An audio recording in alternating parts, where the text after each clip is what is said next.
Hi friends, তো দেখো আমি কিন্তু একটা সিংঘোনিয়াম গাছ অনেক দিন আগেই বসিয়েছিলাম। সেই ভিডিওটা তোমরা অনেকেই দেখে থাকবে হয়তো। তো দেখো আজ সেইটুকুনি চারা গাছ থেকে কিন্তু অনেকটাই বড় হয়ে গেছে। তো এবার একটু সাপোর্টের দরকার। তো আমি একটা এরকম মিডিয়াম সাইজের কঞ্চি নিয়ে নিয়েছি।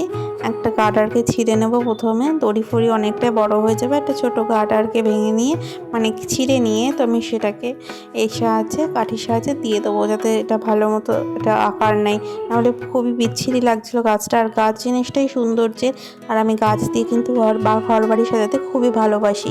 তো দেখো আমি কিন্তু এটা সুন্দর করে লাগিয়ে নিয়েছি, টাইট করে বেঁধে দিচ্ছি। কিন্তু দেখছিলাম গোড়াটা অনেক নড়বড় হচ্ছে, তো আমি তলাটা একটু মাটি দিয়ে কিন্তু চেপে দিলাম।